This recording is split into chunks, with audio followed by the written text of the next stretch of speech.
Here we go. This is February 1st, podcast 47, and this will not be about news. This will not be about the latest stuff.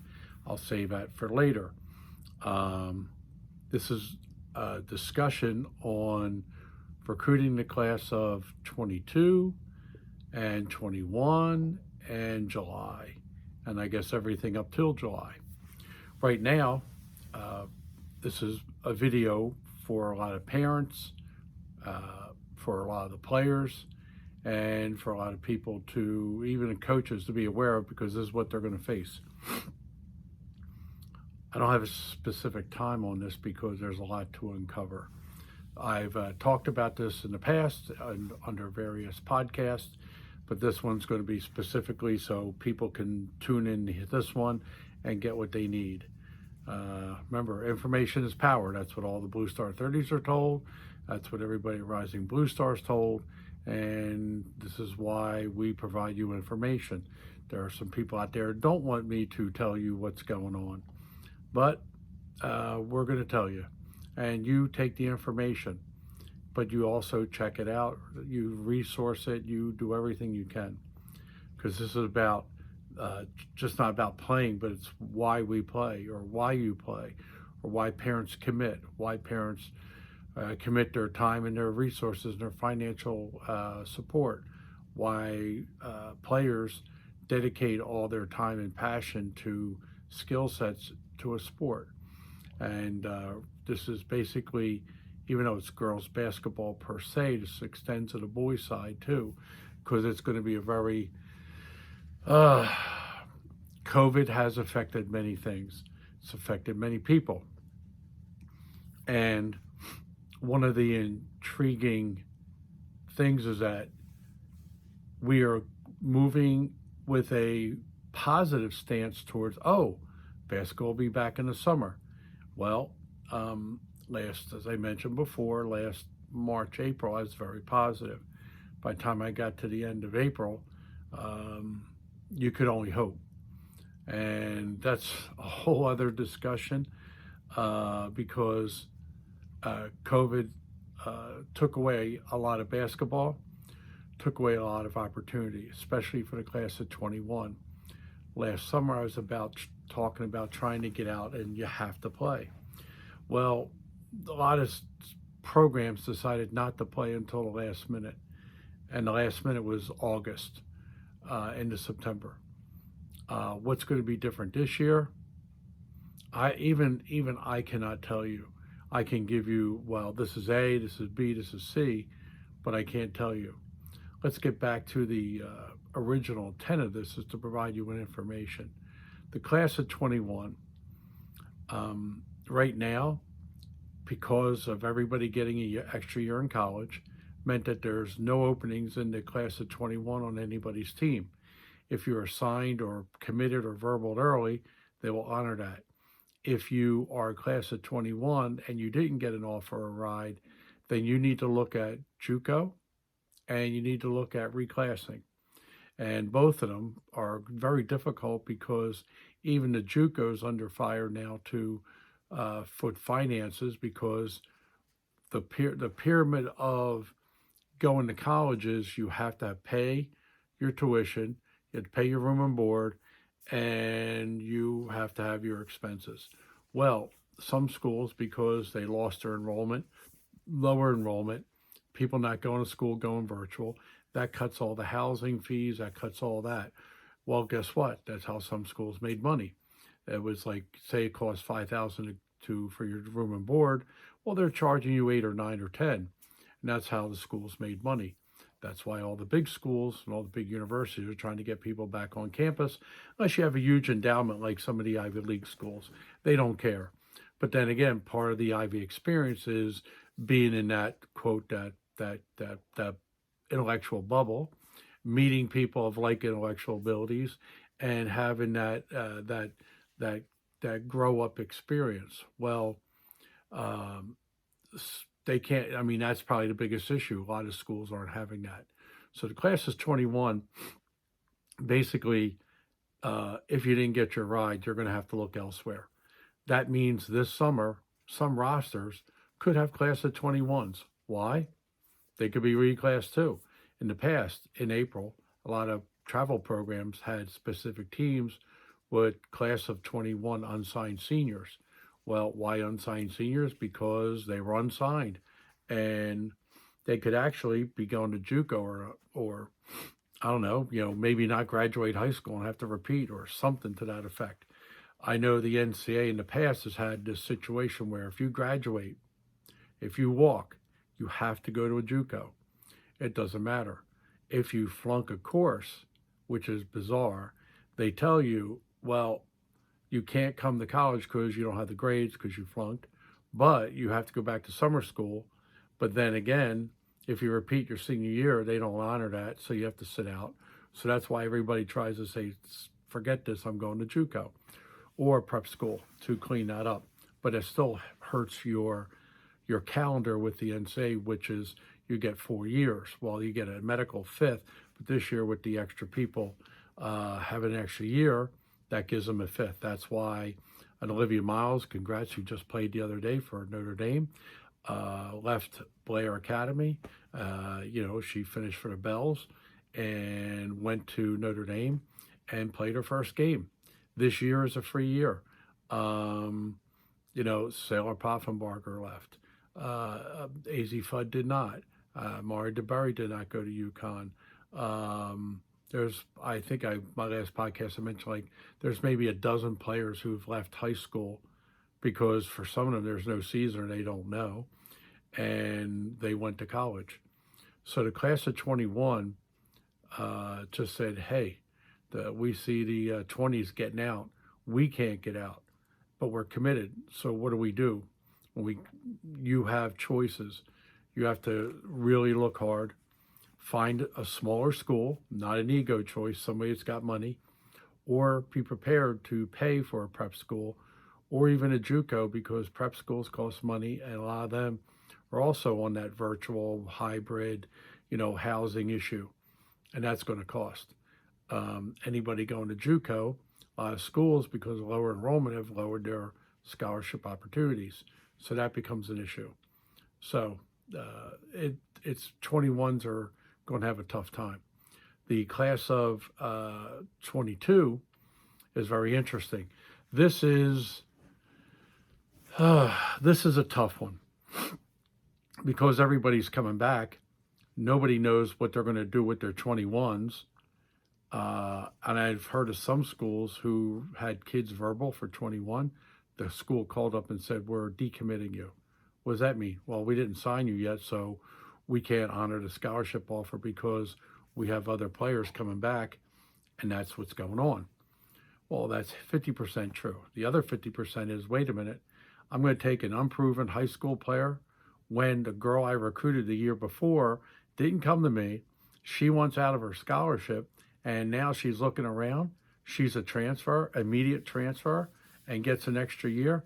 Oh my God, yeah. I'm taking a proven college player, somebody who's more mature, somebody who I know is put into work or has to be rehabilitated for all different kinds of reasons, and I can get them, and I think I can make them work because I thought I had a good relationship.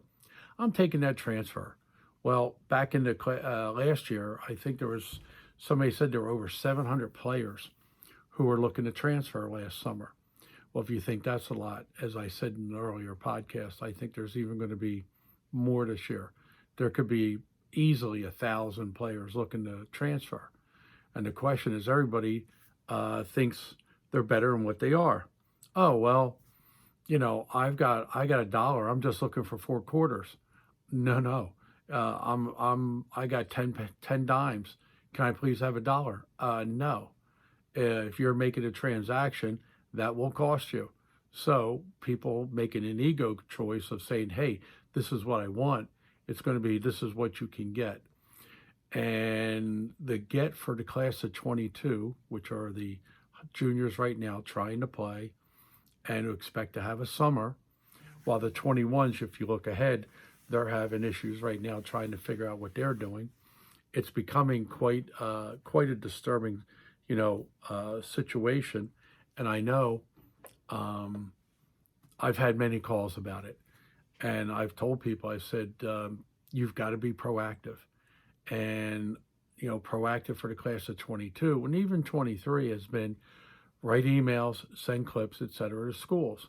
As I mentioned before, a lot of these schools are not contacting. They don't know what to say. They're not even answering your emails or your calls unless you have a top ranking. Why? The top 150 players will go. Here are the metrics. Every year, there's 330 Division I schools. We'll say there's 3.5 scholarships a year. So let's go 1,200 scholarships over the course of a year because somebody has some more or not. So if there's at least 1,200 scholarships every year for Division I, and you have 700 in the portal transferring last year, and you have 1,000 this year, that leaves 200. That meant that how many players in the class of 21, say they signed, say COVID hit, say people signed 50%. So if 600 scholarships are there, going off the table, and there's maybe, let's say 400, 500 left in the entire country for Division I. It doesn't include Division II. Division I, you got 500, and then you're sitting there saying, are they waiting for that transfer to take 50% that 1,000 will be in the portal this summer? So you got a 50-50 chance of getting a way better player than you can sign in 22 or 21, which if you have a lot of players coming back, and the school's got to support that, it's a budget drain. And nobody's talking about that, not even the coaches themselves, unless you're at a well-off school. This is like there's no COVID, there's no blip, there's nothing. It's like, well, we want to do whatever we can. We'll go do whatever we can. And I think it's going to be intriguing how that works out. The class of 22, is going to have to figure out how to get recruited. And that now comes down to the NCAA calendar, because that's been the big issue. Well, high schools, some of them have been playing in red states. Blue states are just starting up. People are talking about New York City maybe coming back. Schools, individual schools are canceling. City leagues, so somebody said DC's canceled their season. It's just a mishmash of basketball. Will that hurt the sport over time? Undoubtedly. Why play a sport that has no future? And you say, well, what does that mean? Well, if you're playing for a scholarship and the scholarships are disappearing or becoming harder to get, at least over the next 2 years, possibly 3, then if you're just a mid-level player, you've got to accept the Division II or Division III. And as I said to some people a while back, it's not about where you go to school. And if you enjoy playing, go play for the joy of it. But you better get the cheapest education possible. And they go, what do you mean by that? And I'm like, the cheapest education because it's a piece of paper. If you're going to be a great, smart, great worker or whatever, then you're going to be that, whether if you're going to Harvard or if you're going to a community college. It's not going to matter, except an ego and prestige maybe, or who you meet and hang out with maybe, but it's going to be about, are you determined? That's why basketball is a great thing. That's why it's great. That's why I love the sport, because you have to work very hard to succeed at it. And the determination that the girls and anybody that's playing basketball has to do or go through or choose to do tells you their work ethic. And if you have a work ethic and that discipline to be good, that carries over into the job market. Why do I tell you that? Because back in the day, back in the 90s and 2000s, everybody's like, oh, I played college basketball, but I'm not a pro. You go get a job. And who do companies want to hire? They want to hire female athletes who are team players. And we don't hear about this in other sports per se, because basketball has dominated the girls sports landscape and culture for the last 30 years. But sadly, that's changing, because right now you're seeing volleyball and lacrosse start to overtake the interest of the entire universe of female athletes, even though the wealth factor, the scholarship value factor is not there. I mentioned before, if you ever parents want to read about that, go into and Google New York Times swimmer scholarship. And they wrote a long piece about what a girl did and how many years and everything she trained for to get a third of a scholarship, or maybe a half. But I mean, it was wow.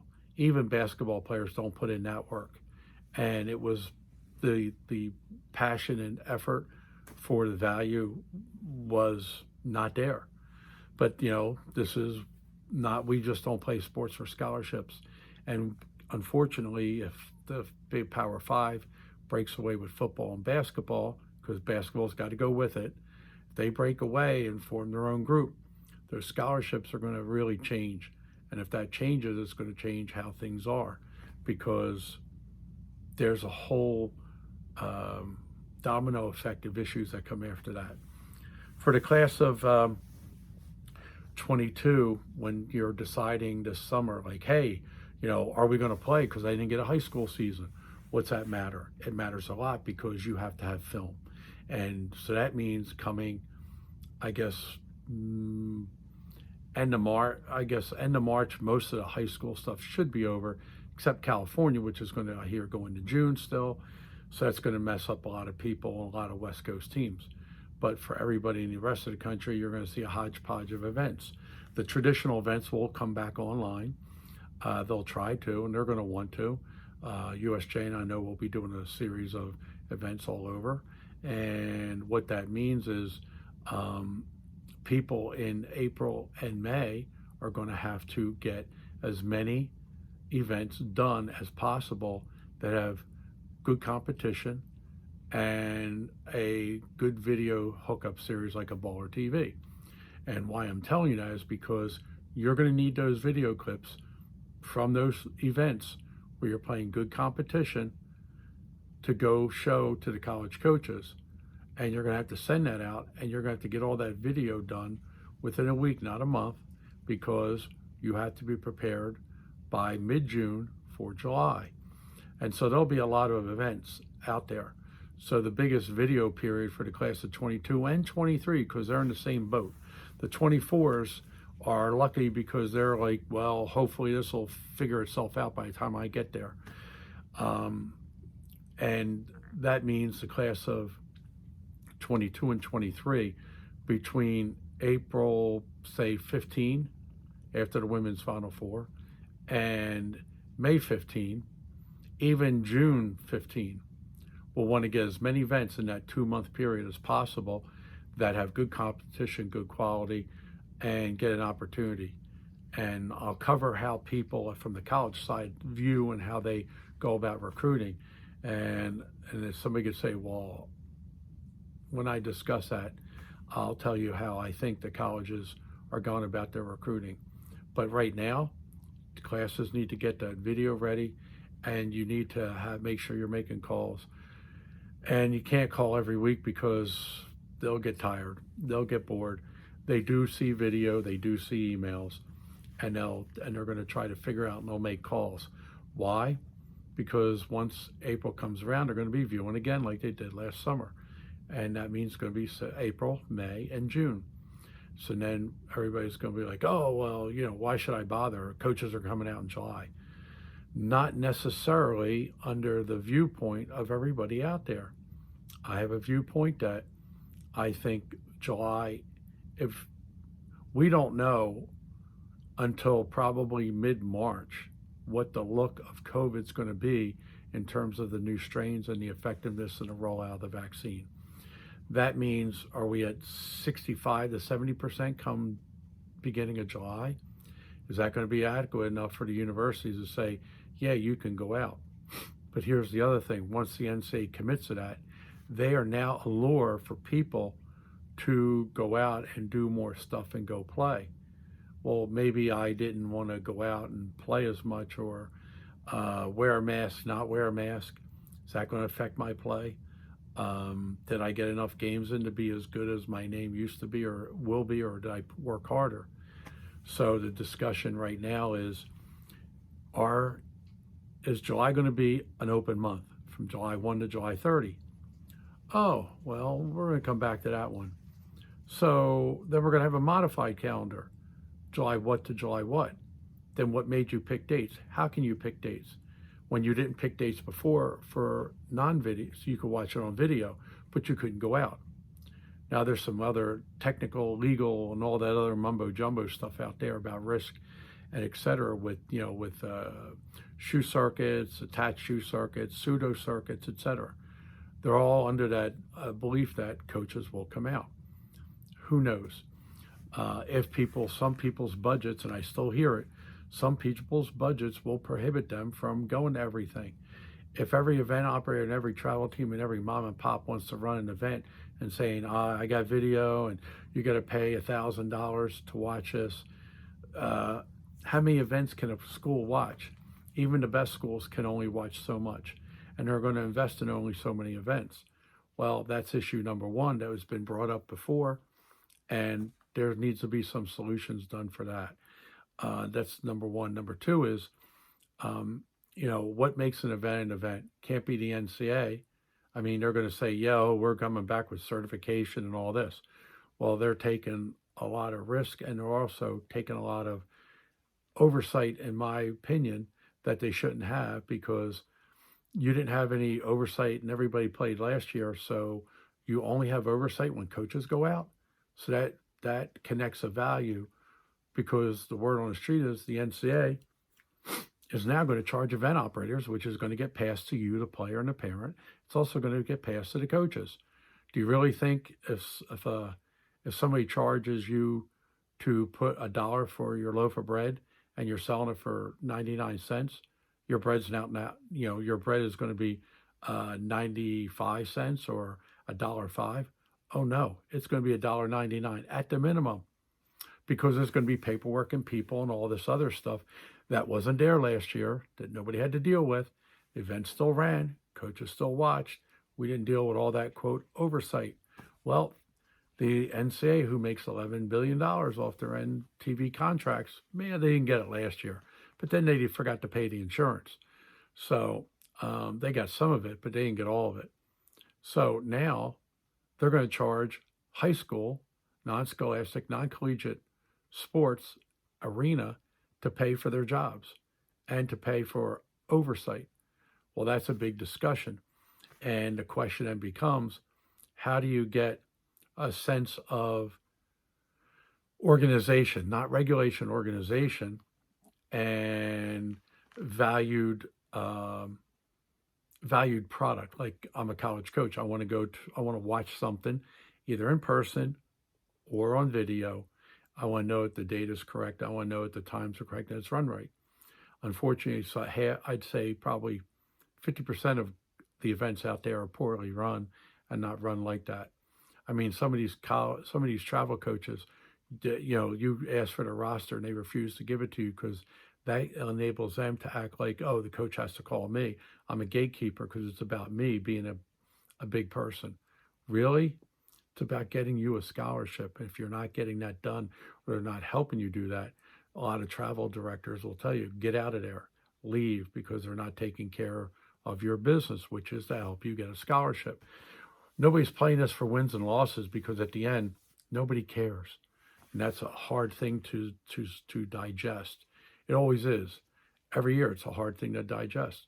It's for those who are here, and once you go, you're gone, and it's the next group move up. So, class of 22, 23, this is a big spring and a big summer, because when you get to July, all that video and all that stuff you sent out in April, May, June is now going to inform the coaches, oh, well, I got tons of video on this girl. I got to go see her, if for 5 minutes, to see how good she is. That means coaches need to run all over the country. Or is it, no, the top schools are only going to maybe the top 30 events because that's where the people they may want to recruit are, or they got to go look at that. And there's two levels. There's the high level and there's the mid. The high level will go to that type of a situation. And that's a whole other issue. And then the other thing is the mids will go to as many really high quality regionals as possible, because that's where they're going to get the bang for their buck and see as many people as possible. This is why going and viewing high school games during the high school season is a waste of time, which I've pointed out to a few people, and why high school uh, double headers, triple headers, uh, tournaments in season, and any postseason tournament should be available for any coach to see at any time. But before, if they're just going for a high school game, it should be prohibited because it's a waste of time and money, unless you're a rich school and you're trying to make a statement. But then again, it's waste of time and money. And you have to remember the colleges deal with this perception of even level playing field, number one. And the second one is quality of life. Well, everybody got their quality of life. And the big issue is like, well, we have to have a calendar because we need time off and it's quality of life. And I'm like, okay, let's come up with an idea for everybody to manage what they're doing. So what they do is they say, we don't want to go out except the days we pick because it fits me. Well, if I'm a coach in the mid or lower level, I'm like, every day fits me because I'm trying to get to you. I want to beat you. I want to get those players you don't want to go get. And, there's some other people saying, no, coaches don't want to work and like that. I think people want to be prudent. There is a perception that coaches don't want to work hard and they just want to sit home and collect, hundreds of thousands of dollars in salaries and not really put the hours in or put the work in. And a lot of parents today who have first and second kids, they know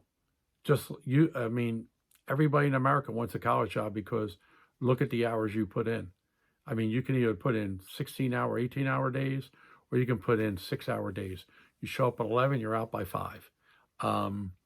It depends on your work ethic and what you got to do that day. But I mean, that's a discussion in the future that we'll have.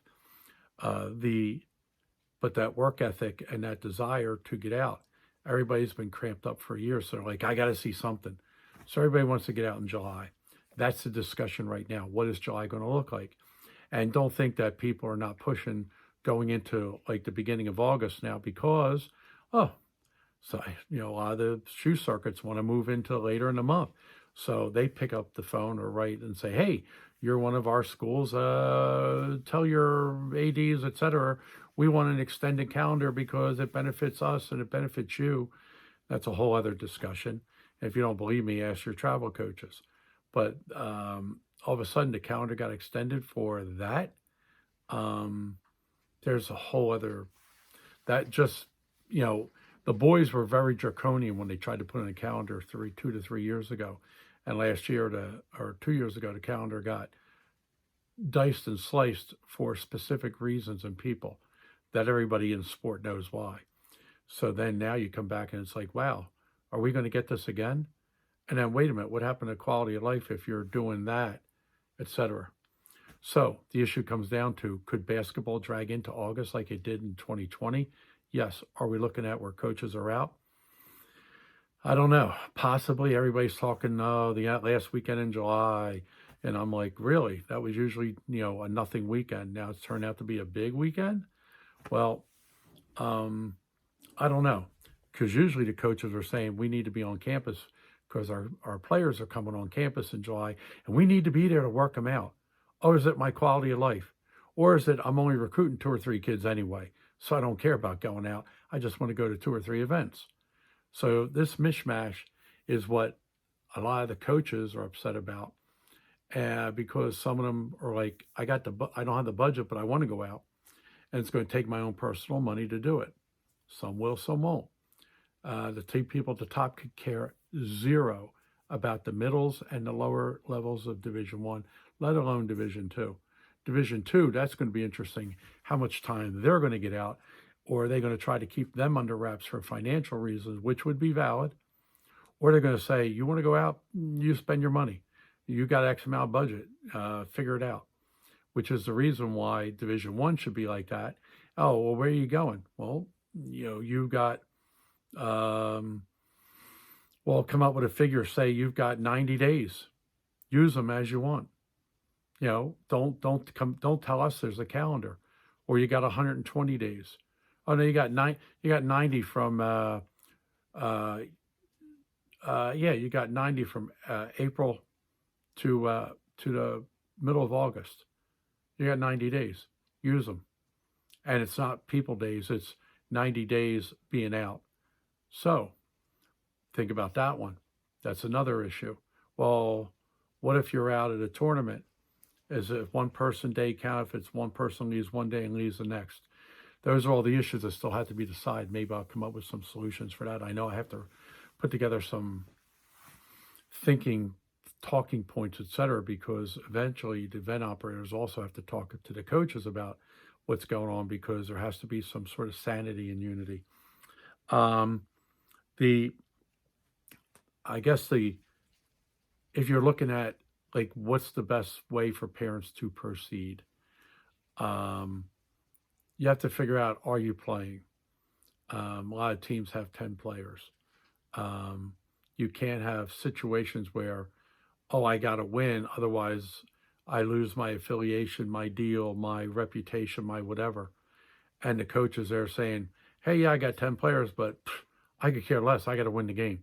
If I got to play 6 or 7, you're a sub, then forget it. And only those teams that happen to be in geographical areas where there's a lot of talent can try to get 10 good players and then play them all. And the idea is, well, I'll play as many as I can to win, etc. I know there's a number of programs that have done that. I know the Bells have done that traditionally, and there's a lot of others who have done that. There's some really great programs where everybody plays because everybody's good, everybody's trained. Some are like, hey, I only want 8 players anyway because, it makes it, you can lose a game if you don't do the right substitutions. So you have to go to a program and play on a team where the coach is going to understand your need. And you need to understand your need. If you're not starting and you're not playing, you're not going to get your video. You're not going to get seen.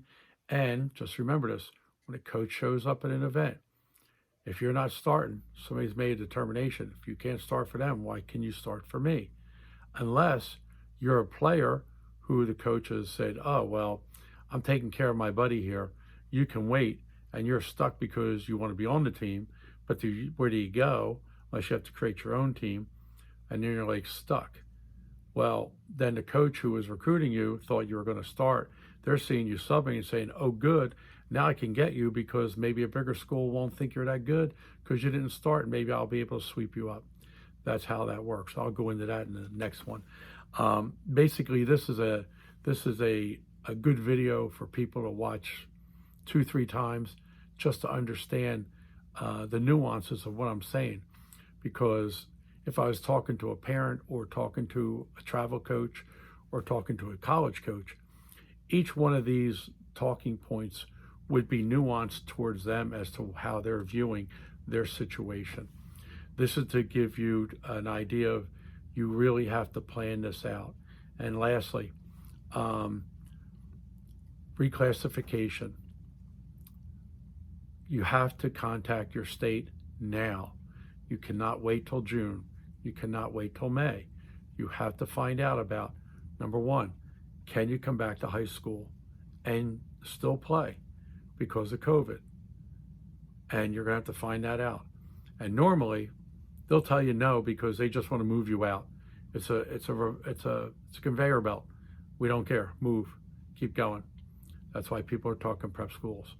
Okay. The other thing is, if you're going to go to a JUCO, you may want to look into not graduating, because if you graduate, there are rules for graduation and being a qualifier versus not graduating and being a qualifier. And that's that 1 year, 2 year rule. You need to contact your JUCOs and make sure they can walk you through that with your state. As for those who are 24s, you're basically in the catbird seat because you're going to have the best of both worlds, being able to sit back. Why? You're going to be playing those younger circuits or younger tournaments, younger divisions, and of these, like USJN has a 15 and under. They have a 16 and under. Well, those are the ones that are not under pressure per se, unless you're older in the 16s. But for the 15s or 14s playing up at 15s, you've got it easy because you don't have to think about that. Coaches aren't watching that, but coaches don't care. Why? Because they've got to get their eyes on the 22s and 23s because they haven't seen them for a year. So the overblown idea of like 15s is overblown. But then again, if you're a 30, the 30s aren't going to have a problem, and you all know who you are, because that's why you're a Blue Star 30. The class of 25 and 26. Now, this recruiting whole system doesn't affect you, but if you see that cascade of scholarships and opportunity being pushed back down, and you think you can get an extra year to be older to play college ball, you need to take it. Because guess what? For every parent and every player, the big discussion is, oh yeah, basketball and can I play? No, it's going to be, what are you going to school for? And what are you doing all this for? What's your degree going to be in? Do you have a degree that's going to make you money? Or do you have a degree that's going to move you back home with your parents? And no parent wants to hear that, because that's not success. Oh, some people want their kids back home. Okay, but they also want them to get paid well. But parents need to do a better job of asking, not telling, not inquiring, asking and just saying, hey, what do you think? And they have to help guide them to those career choices, at least for them to think about it. But is it worth fighting about? No. If they need to go to college and they want to be a boss and figure it out, if they're giving you a hard time now, they'll give it to you even worse in college if you try to harp on it. All you have to do is guide them. So making sure, there's a lot of Elon Musk videos on here I mentioned before. I think it's Velocity City or something. Go watch them to see what the future is in AI, and robotics, and management, and organization. There's not going to be enough jobs for those who don't have some sort of high level of education. That means some sort of degree, because robots are going to overtake everybody. That's why all those auto industry jobs are in half compared to what it used to be back in the 50s and 60s. I watched a video the other day, and it talked about in 1975 was the last time that wages went up. Since 1975, wages have been flat while production's gone up. I was stunned, because before that it was production and income, salary went up together. At 75, it went sideways. I was like, wow, that far back. Okay, so a lot of stuff for parents to look into, a lot of things for college coaches, because some of this discussion about what person's going to do with their careers is very beneficial, because parents and players want to hear your insights onto their career choices, not just their basketball choices. And I think it's important that every assistant coach, especially, be versed in what is the future, not just like, how do I keep my job? And is there going to be a lot of switching in jobs this year? Some people are saying there's going to be a lot of job openings because of COVID. People wanting to get rid of salaries of high-level coaches. I can cut my salary, and I can save $1 million if I took my head coach down $250 over 4 years. I saved $1 million, or that goes to another sport. Now I balance my budget. Who knows? Others are going to keep their salaries the same. Some are going to bounce to new jobs. If there are new jobs, will there definitely be over the next 3 years? Without a doubt. But this coming year, I think it's a hit or miss, and we'll find out by April, because unlike a lot of people, older politicians refusing to go back into politics, which I don't blame them, because both sides are ridiculous, we're going to see a change, because most of the middle-aged coaches I know from their high school days, and a lot of the new coaches are just new faces to the game. So it's going to be intriguing. We're going to be in a 10-year period of the next turnover, and let's see how the game proceeds. Hope this gives you a lot of insight. There's a little bit longer today, and we'll be back with some news either later today or tomorrow, and catch up what's going on with NIL and everything else. But it's important that everybody knows what's coming on with the calendar, with July, with the scholarship count, with transfer, with the portal, and reclassification. Hope everybody has a nice day, and thank you for listening.